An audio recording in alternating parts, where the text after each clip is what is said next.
Halo sahabat Kompas.com, selamat datang di program Generasi Cuan Live bersama saya Melis Moren. Oke, jelang tahun baru pasti identik ya sahabat Kompas.com dengan yang namanya resolusi. Pasti dari dulu ke dulu tuh namanya resolusi pasti selalu ada nih. Nah, kalau anak muda biasanya resolusinya tuh 3, happy, healthy, wealthy. Nah, apalagi yang terakhir nih, wealthy nih. Banyak banget yang mengejar cuan di 2023-nya juga nih. Salah satunya lewat investasi. Investasi beragam ya, banyak. Salah satunya yaitu properti. Nah, tapi ada juga nih beberapa anak muda yang jadi ragu-ragu nih sama properti gara-gara kemarin kasus pengembang apartemen yang pasti sudah banyak yang tahu dong, Meikarta, dan juga semua juga aware soal tahun depan adanya isu resesi. Nah, gimana nih properti di 2023 kita beli yes atau no nih ya? Buat menjaga kantong kita dengan aman, kita mau ngobrol nih sama Mbak Gita Angriani selaku founder of Integrita Financial. Halo Mbak, apa kabar? Halo, kabarnya baik Mbak Mei. Gimana Oke Mbak Mbak, Mei? Kabarnya baik, sehat? sehat Mbak, sehat, selalu sehat, amin. Nah Mbak, kita sebelum mau ngobrol-ngobrol nih, aku mau announce dulu ke sahabatkompas.com, kalau sahabatkompas.com juga bisa nanya-nanya tentang properti atau investasi atau soal beli jual tanah dan lain-lainnya. Hari ini juga nanti di kolom komentar akan dipilih oleh tim Gencu Live dan akan aku bacakan dan yang pastinya dijawab sama Mbak Gita. Oke Mbak, kita ke bincang-bincang pertama nih, ngobrol pertama. Kan tadi aku sempat mention soal isu yang adanya resesi, terus kemarin juga kasus Mekarta diangkat lagi. Itu gimana pendapat Mbak soal membeli properti di 2023, apalagi ada dua hal isu yang berkembang tersebut? Oke, tadi berarti isunya ada dua ya, tentang Mekarta sama 2023. Oke, ini sebenarnya adalah dua hal yang berbeda nih Mbak Mei. Kalau misalnya terkait Mekarta ini, kita bisa jadikan ini sebagai pelajaran dan ini sebagai terkaitannya adalah bagaimana kita memilih properti. Itu dimulai dari gimana sih reputasi developernya, gimana legalitasnya, terus kemudian konsekuensi antara landed house sama apartemen. Nah, terus kalau misalnya yang resesi 2023, gimana sih pandangannya kalau misalnya 2023 ini beneran jadi resesi? Menurutku, sebenarnya kalau dalam properti itu, ini adalah masa-masa namanya masa sunset gitu. Jadi orang-orang itu kebanyakan di masa sunset itu akan banyak jual properti karena butuh uang.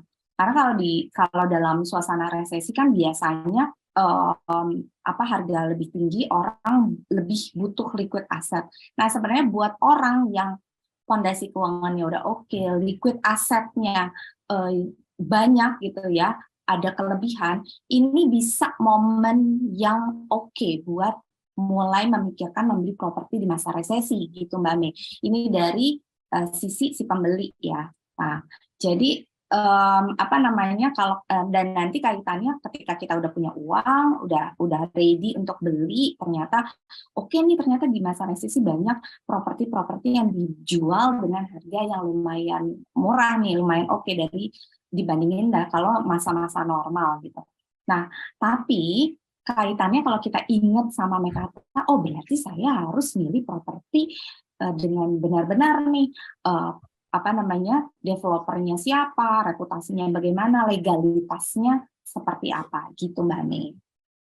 Oke Mbak, tadi kan udah disebutin ya beberapa kalau kita mau membeli bagaimana kita melihat pengembangnya dan lain-lain. Tapi sebenarnya apa sih Mbak faktor lain yang harus kita perhatikan kalau kita mau membeli atau investasi di properti, entah itu rumah, apartemen atau tanah?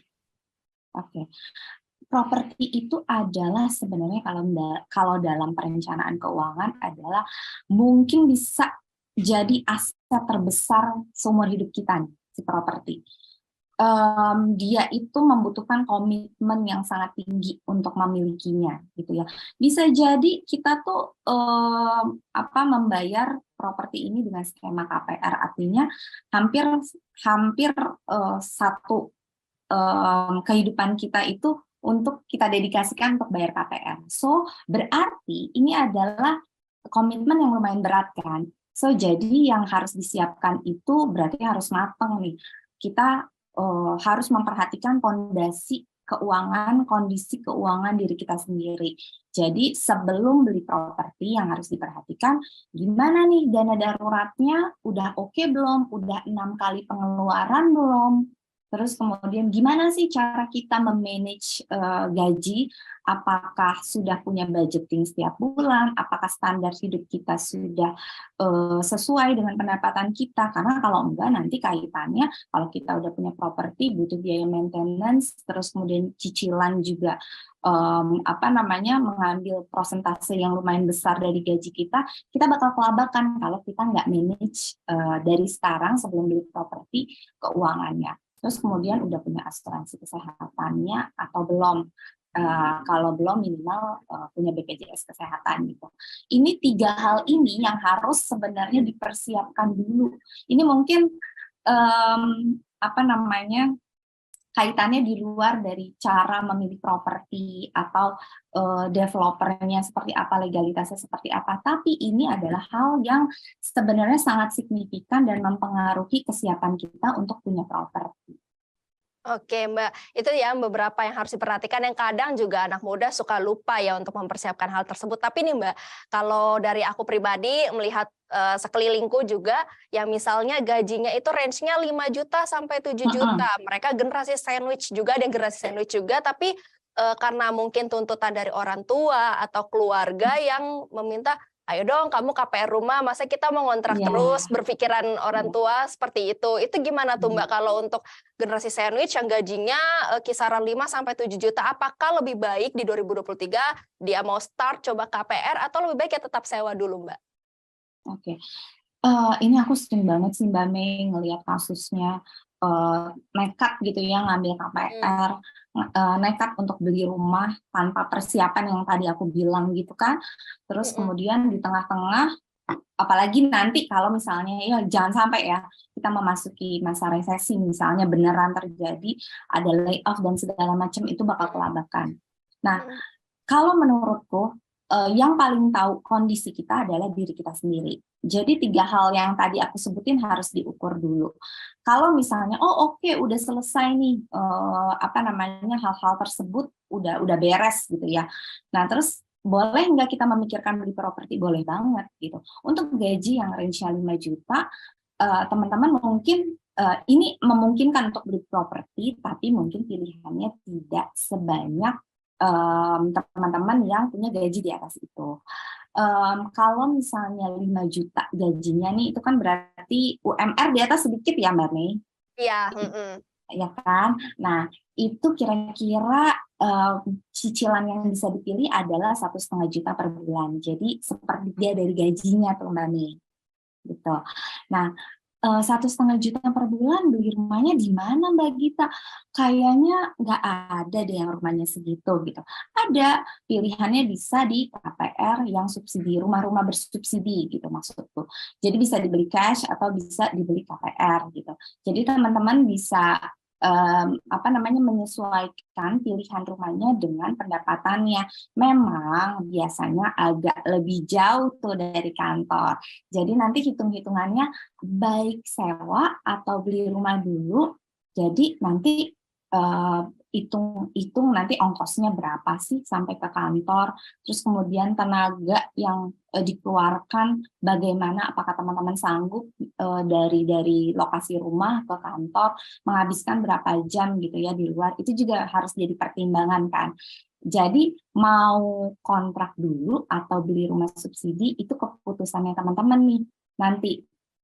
Memang sih kalau misalnya beli rumah itu kan dapat rumahnya gitu ya, kita jadi punya kepemilikannya.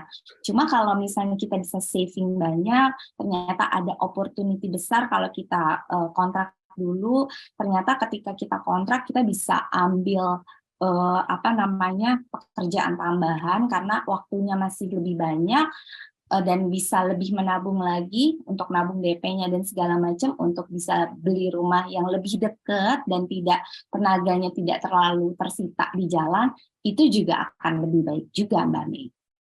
Oke, itu ya Mbak, kalau dari pandangan Mbak Gita sendiri. Nah Mbak Gita, kita sudah ada pertanyaan dari sahabatkompas.com nih masuk dari TikTok @kompas.com, akunnya namanya Mucin. Mbak Gita, saya mau beli tanah Mbak dengan cash. Gimana Mbak? Saya beli atau tahan dulu sampai resesi 2023? Oke. Kalau misalnya hal-hal yang tadi sudah oke ya, udah punya dana darurat, udah aman gitu ya, nggak punya pondasi keuangannya udah oke. 2023 seperti yang tadi aku bilang adalah masa sunsetnya properti. Ini adalah tapi masa sunrise-nya para pembeli properti justru.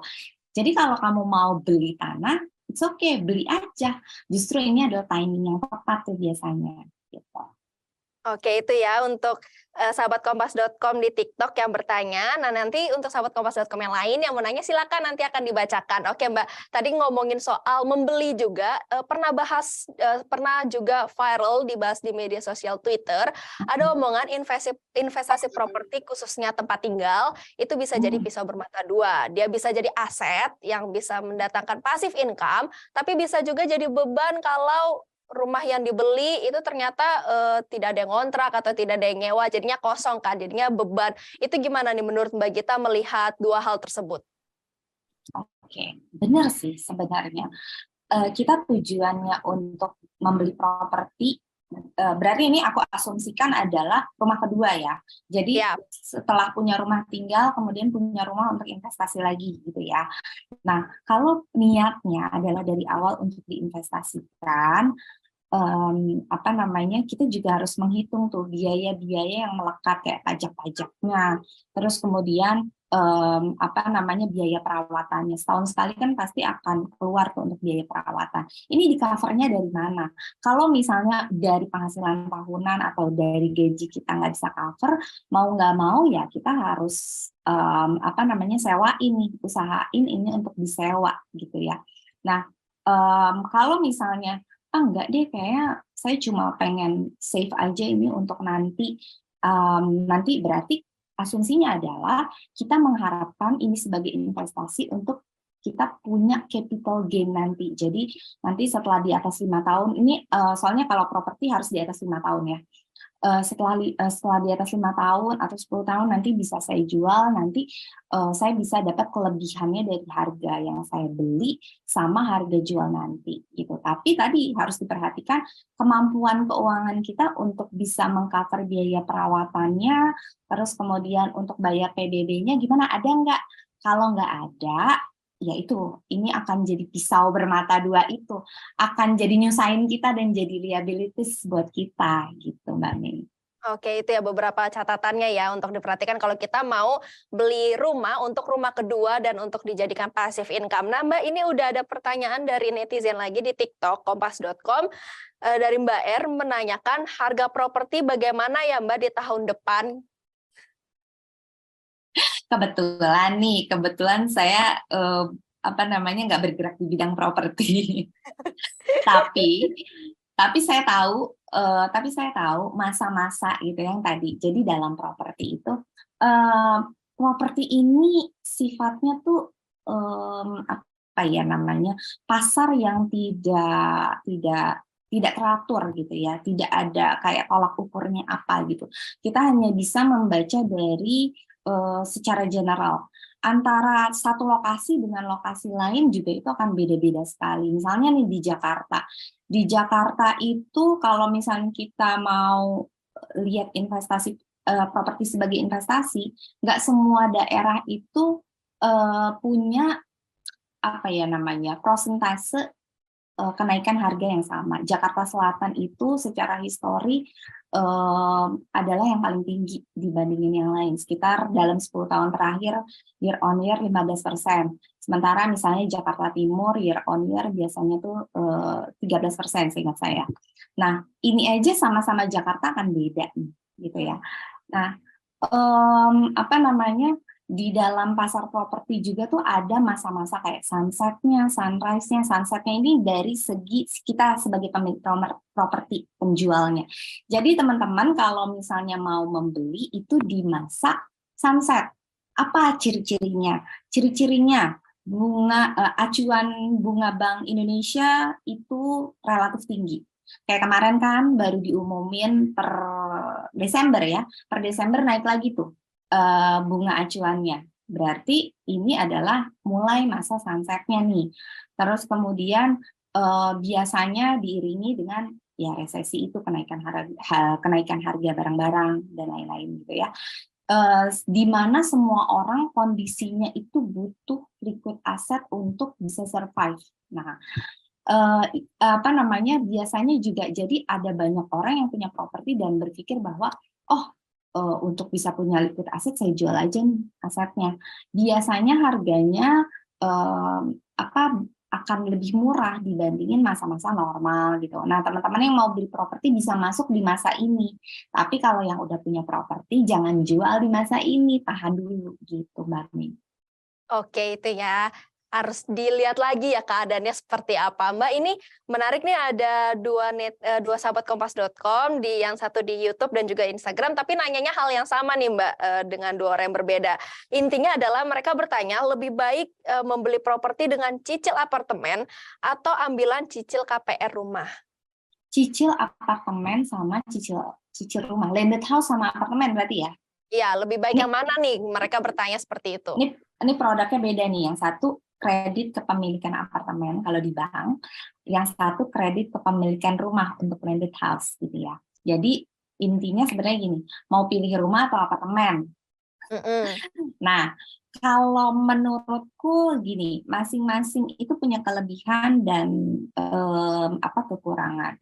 Apartemen itu mungkin akan lebih rigid pemilihannya karena kita nggak punya tanah gitu ya. Terus kemudian kita nggak punya uang kalau di apartemen. Artinya kita harus terus setiap bulan bayar IPL, benar ya, biaya pemeliharaan gitu ya. Nggak bisa tuh ngutang bayar IPL tuh nggak bisa gitu kan kalau di apartemen. Terus kemudian ada batas bawah dari pemakaian listrik, air dan lain-lain gitu ya. Untuk konsekuensi ke depannya gitu. Terus legalitasnya juga biasanya kan tidak pecah seluruhnya nih kalau apartemen. Jadi kalau kita beli apartemen itu biasanya ketika kita tanda tangan tuh baru PPJB itu. Perjanjian kita antara kita sama developer, terus kemudian disaksikan notaris gitu ya. Untuk pecah sertifikatnya biasanya agak lama kalau apartemen, agak lama tergantung tingkat keterisiannya si apartemen tersebut gitu. Nah, ketika misalnya kita beli apartemen untuk diinvestasikan atau tiba-tiba dalam jangka waktu kurang dari 5 tahun kita misalnya pengen pindah gitu. Nah, biasanya harga apartemen itu agak lebih turun. Karena kenapa? Karena masih PPJB, belum sertifikat kepemilikan. Jadi dan kita nggak bisa tuh, biasanya jarang sekali ada bank yang mau membiayai apartemen secondary karena tadi masih PPJB gitu ya. So harganya jadi biasanya kita harus kita mengharapkan pembeli cash. Sementara orang yang punya cash segitu banyak itu lebih sedikit daripada yang mau KPR. Nah, kemungkinan harganya bisa turun. Kecuali kalau misalnya apartemen ini lokasinya sangat strategis, artinya ada di deket banget sama perkantoran gitu ya. Terus si developernya itu juga bukan developer, tapi yang maintenance di situ itu sudah manajemen di situ tuh sudah oke banget, itu biasanya harganya bisa ketarik tuh walaupun masih PPJB gitu. Jadi hal-hal yang di apartemen itu, untuk membeli apartemen itu lebih rigid, lebih detail harus kita perhatikan. Sementara kalau misalnya landed house, konsekuensi setelahnya itu lebih minim karena nggak perlu bayar IPL, kecuali kalau kita belinya di developer besar. Biasanya ada IPL per bulan ya. Terus biaya pemeliharaan dan segala macamnya juga nggak serigid di apartemen. Kalau kita beli itu udah keluar sertifikat hak miliknya gitu, jadi nggak perlu nunggu rame-rame buat dipecah gitu Mbak Mei. Jadi masing-masing nih punya kelebihan dan kekurangan gitu ya. Kalau saya pribadi itu lebih suka landed house dibanding apartemen. Tapi teman-teman mungkin ada yang pengen simple aja, terus udah gitu lebih deket dari kantornya, ya udah silakan gitu. Oke, itu dari perspektif Mbak Gita ya. Kalau Mbak Gita pribadi sukanya lebih rumah. Kalau sahabat Kompas.com lebih suka apartemen atau rumah, itu silakan, yang penting sesuai dengan kebutuhan dan juga keuangan sahabat Kompas.com. Dan diperhatikan legalitasnya. Nah, itu dia. Supaya nih, sesuai nanyanya nih, Mbak, sebenarnya kalau kita memperhatikan legalitas juga, aman nggak sih Mbak sebenarnya kalau kita beli properti yang belum selesai nih fisiknya, masih dalam masa pembangunan? Apa aja yang harus kita perhatiin nih kalau beli properti tapi fisiknya belum selesai? Oke, selama KPR dan developernya itu kerjasama dengan banknya, itu sebenarnya aman. Artinya gini, biasanya bank itu nggak mau nerima KPR yang rumahnya, jaminannya itu belum jadi atau inden. Nah, jadi harus kerjasama dulu sama banknya kalau si developer ini mau bangunnya inden atau menjualnya itu inden gitu. Belum ada fisiknya bangunannya. Nah, aman atau enggak kalau kondisinya seperti itu? Aman, cukup aman. Kenapa? Karena sudah ada, jadi kan gini, skemanya adalah nasabah ini pinjam uang ke bank, terus rumahnya ini kan dijaminin ke bank. Nah, uang nasabah itu sebenarnya ditahan dulu sama banknya untuk si developer ini melakukan pembangunan.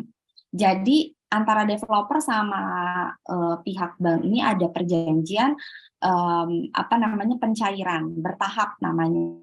Jadi ketika misalnya rumahnya kan belum 100%, itu misalnya ada tiga kali pencairan. 30% jadi banknya cairin 30%. Terus kemudian 50% jadi banknya cairin gitu. Jadi kalau misalnya developernya ini nakal, terus nggak jadi, ya banknya akan tahan uangnya dan nggak akan dicairkan nih ke developernya gitu. Jadi sebenarnya kalau beli rumah inden selama melalui bank itu cukup aman, Bani.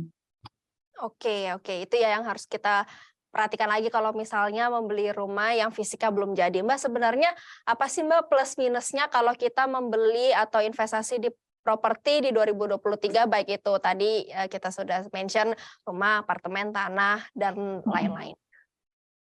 Plusnya kita punya kesempatan untuk beli di bawah harga pasar. Plusnya, harusnya nih dengan kondisi ciri-ciri yang tadi aku bilang, ini bunga Bank Indonesia harusnya akan lebih tinggi.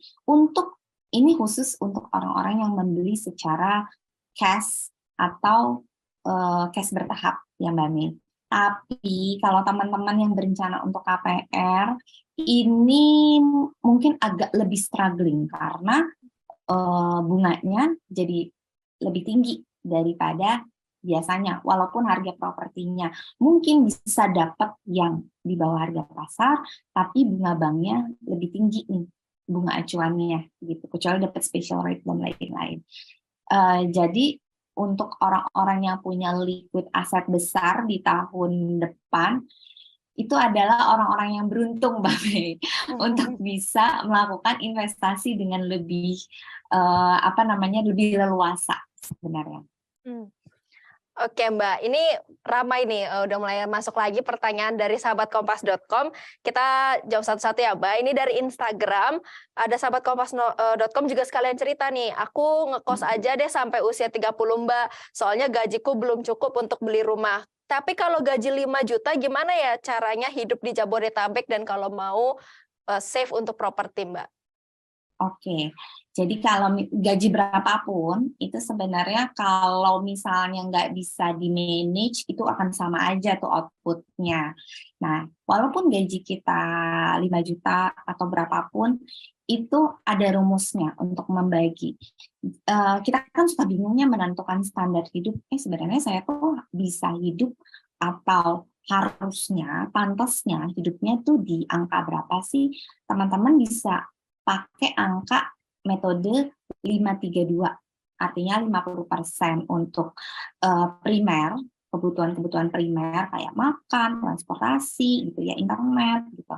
Terus 30% untuk nabung dan 20% itu untuk senang-senang. gitu ya.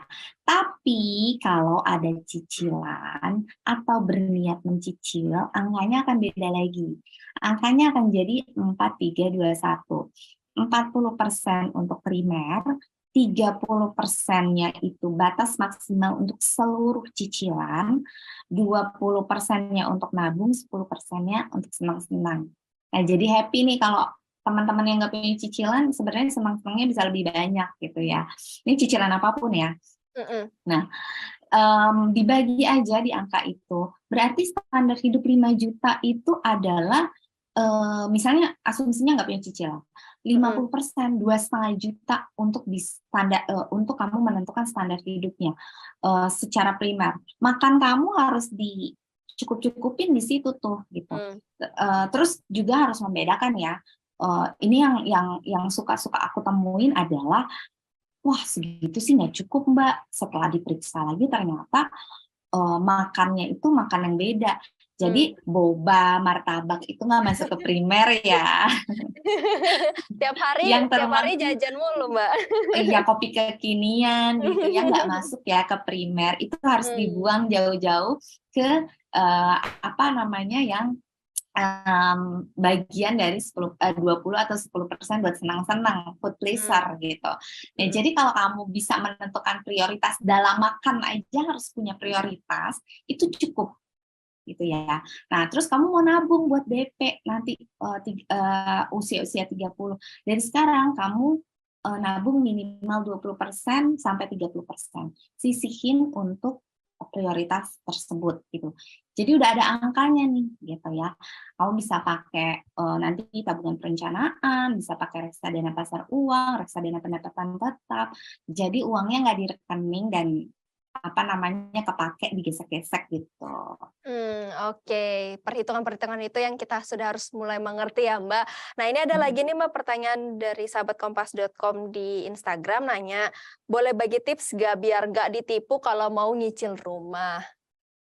Bagi tips biar nggak ditipu nyicil rumah. Nah nyicilnya kemana nih? Ke developer atau ke bank? Nah ya. Ke Tuan Takur. Nah, biasanya mungkin yang nyicil ke developer kali ya, Mbak Mia. Kan ada yang namanya cash bertahap ya. Nah, mungkin teman-teman ada tuh developer-developer yang mencoba untuk promosi, ini apa namanya bisa loh DP-nya dicicil gitu ya. DP-nya dicicil jadi teman-teman nyicil DP-nya ke developer. Nah, itu memang ada risikonya. Resikonya adalah kalau misalnya DP-nya udah selesai, terus kemudian nggak jadi pembangunannya, itu resiko gitu. So, yang harus kita lihat adalah kita benar-benar kenal orangnya, developernya ini siapa, orangnya gimana, itu harus didalami banget gitu. Apa namanya, kalau misalnya saran aku sih enaknya adalah kalau misalnya developernya, oh ternyata saya nggak tahu nih, developernya proyeknya masih sedikit, belum ada historinya gitu kan. Saran aku sih mendingan kita kalau misalnya mau DP-nya dicicil, kita cicilnya ke tabungan kita sendiri. Kita bikin tujuan keuangan untuk bisa kumpulin DP gitu. Kumpulin DP-nya tadi. Oh ya saya udah budgetin berarti kan tadi 532, 30%-nya dari pendapatan saya nih untuk bisa cicil DP-nya gitu ya. Jadi 30% setiap bulan ditaruh di reksadana pasar uang misalnya. Nah, lebih baik sih lebih amannya seperti itu. Tapi kalau misalnya DP cicilan, DP apa ya namanya, setelah selesai DP terus kita mau ke bank itu sebenarnya sih relatif aman ya, nggak selama banknya kita tahu banknya punya reputasi yang baik. Kalau bank sih lebih gampang ya untuk bisa dicari tahu reputasinya seperti apa gitu. Oke, itu yang harus diperhatikan. Lagi-lagi ya banyak banget yang catatan-catatan yang harus kita perhatikan. Jangan sampai kamu nanti malah asal beli, dapetnya rumah keong bukan di rumah tinggal ya. Nah, ini juga jangan memaksakan pokoknya kalau properti itu sabar. iya, jangan memaksakan Jangan kehendak. maksain. Benar, jangan memaksakan kehendak, Say. Kita mau baca dulu pertanyaan lagi, Mbak, dari sahabatkompas.com di Instagram. Pertanyaannya adalah, apakah harga rumah akan naik di 2023? Kapan waktu yang tepat menjual rumah? Wah, ini kayaknya juragan tanah nih, Mbak. Juragan tanah kali ya. Oke, kemungkinan naik ada nggak? Ya ada aja sih sebenarnya. Cuma secara tren dengan melihat ciri-ciri, sepertinya akan sunset nih, akan apa ya, pasarnya akan lebih sepi lah, karena nggak banyak orang dengan penghasilan yang bisa mencukupi syarat bunga dan cicilan tersebut ya. Ini asumsi, ini semua baru asumsi aja ya. Apa namanya, kalau misalnya di 2023, kalau misalnya lokasinya itu benar-benar bagus, dekat stasiun, terus atau benar-benar di tengah kota yang semua orang butuhin, ya kemungkinan bisa aja jadi harganya naik. Tapi gini, ketika kita berinvestasi properti, teman-teman harus benar-benar tahu bahwa investasi properti adalah tidak liquid dan ini jangka waktunya lama. Apa namanya, tidak setiap tahun properti itu naik gitu. Walaupun jumlah tanahnya semakin sedikit, tapi tidak setiap tahun properti itu naik pada kenyataannya gitu ya.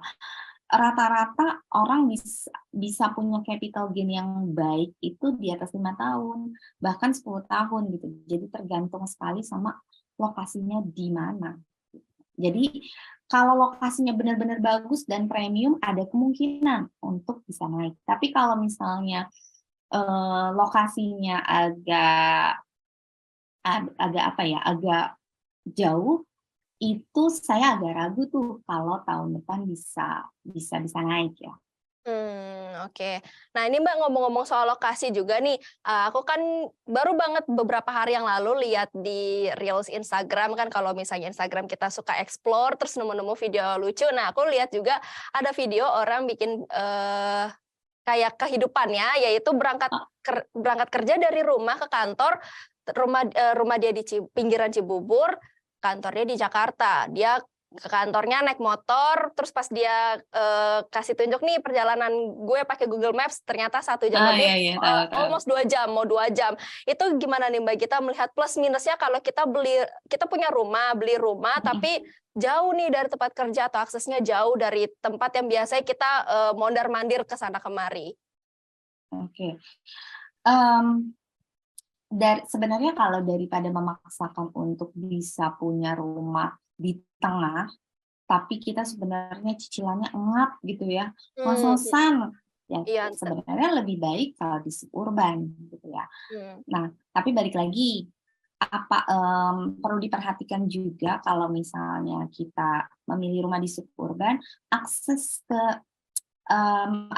transportasi umum bagaimana, ke kereta misalnya, transportasi transportasi umum selain kereta tuh gimana gitu.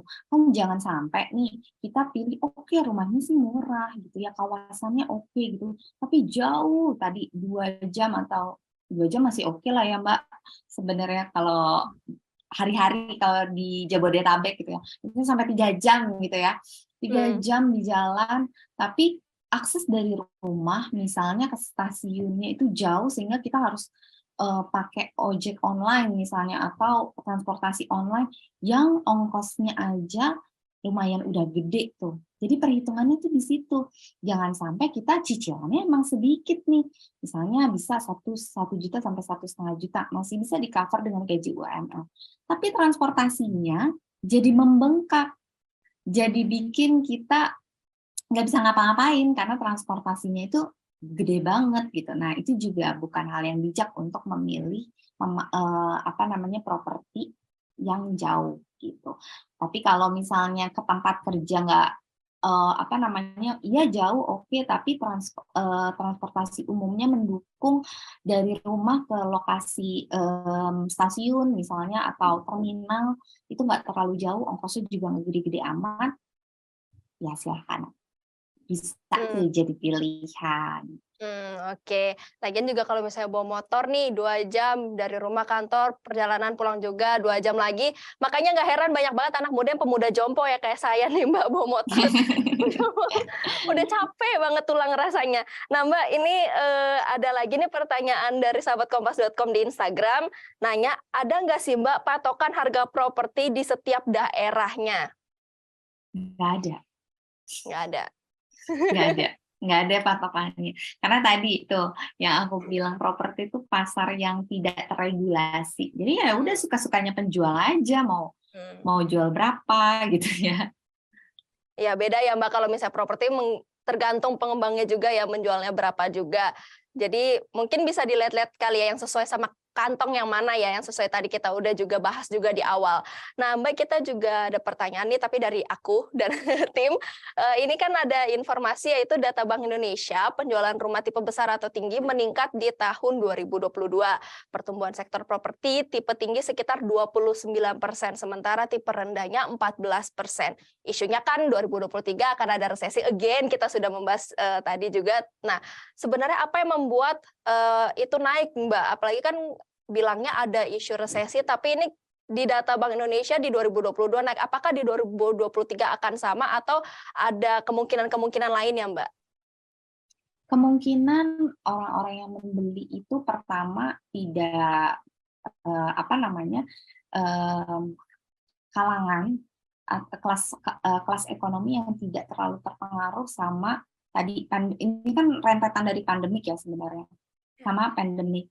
Ada kenaikan pendapatan di 2022. Memang ada kan kemarin itu ada apa namanya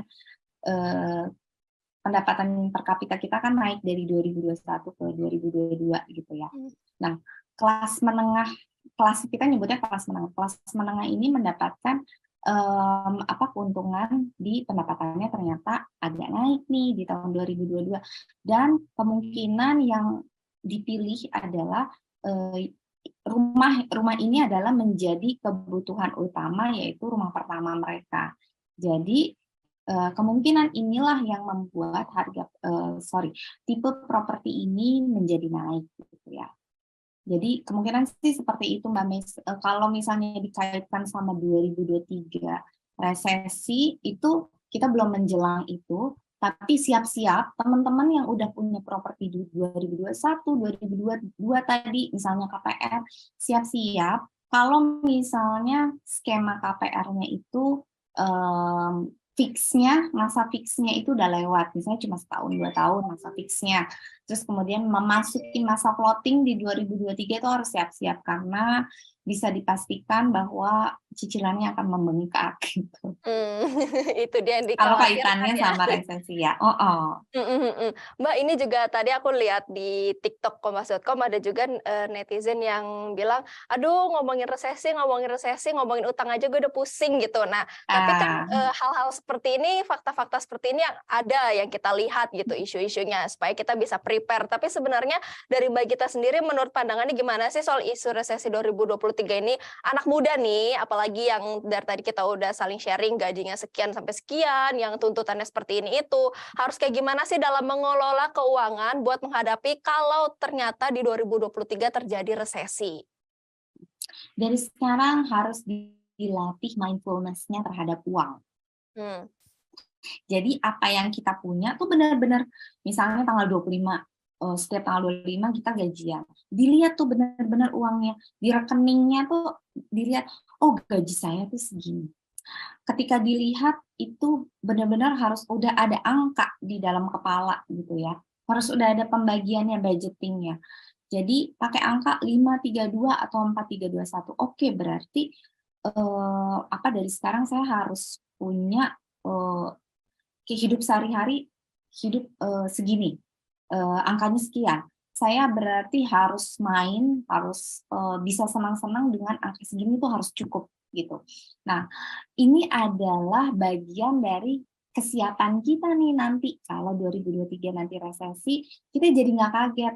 Jadi oke, berarti dari sekarang kalau misalnya kita udah punya mindfulness, kita jadi nggak terlalu kesulitan untuk bisa mengurangi misalnya ada layoff atau ada kita terkena layoff misalnya tahun depan, atau misalnya kita dicutikan sementara gitu, kita nggak punya penghasilan, kita jadi bisa terlatih untuk oke, saya berarti hidupnya tuh untuk menurunkan pengeluaran tuh nggak terlalu sulit gitu, karena kita terbiasa mindfulness. Terus udah gitu, dengan kita terbiasa tadi melakukan pembagian, kita udah tahu bahwa kita tiap bulan harus nabung berapa. Jadi persiapannya udah ada buat tahun depan gitu. Pokoknya 3 hal ya. 3 hal yang harus teman-teman siapin sebenarnya untuk berbagai masa, nggak cuma resesi aja. Bahkan kita punya masalah masing-masing ya sebagai pribadi. Yang misalnya orang tua kita sakit, kita harus bantu, itu kan resesi buat diri kita sendiri. Iya benar.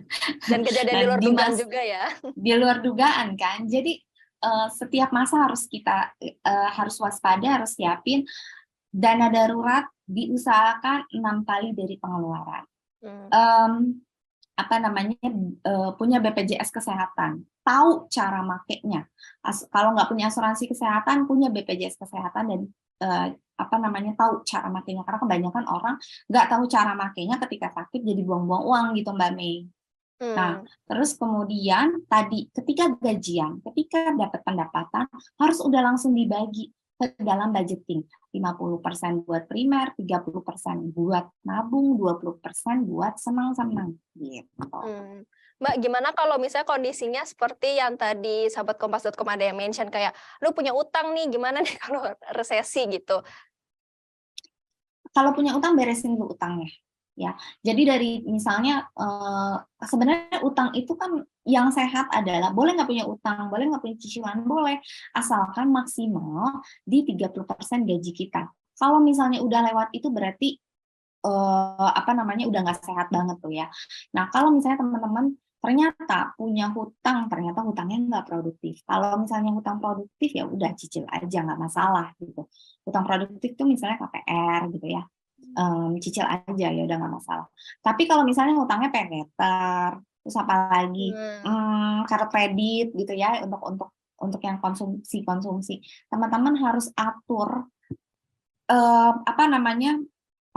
pengeluaran primer harus ditekan sehingga untuk bayar hutang itu bisa lebih gede. Kalau bisa sebelum resesi datang, hutang-hutang konsumtif ini udah beres gitu. Jadi dari tadi kita kan punya budgeting 30% misalnya buat nabung. Oke, 20%-nya buat bayar utang, 10%-nya kamu nabung. Kalau misalnya memungkinkan lagi, ditambah lagi, kamu turunin standar hidup kamu, primernya dikurangin buat bayar hutang. Jadi tahun depan tuh udah beres. Gitu. Oke, itu ya caranya ya. Janji nggak pinjol ilegal ya, sahabat kompas.com.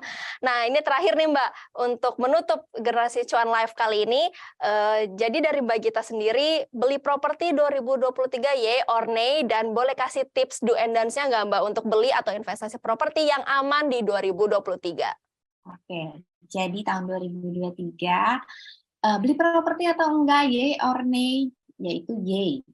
Kalau kamu belinya cash, terus kalau fondasi keuangan kamu udah oke, go, beli. Ini saat yang saat yang oke untuk bisa beli gitu.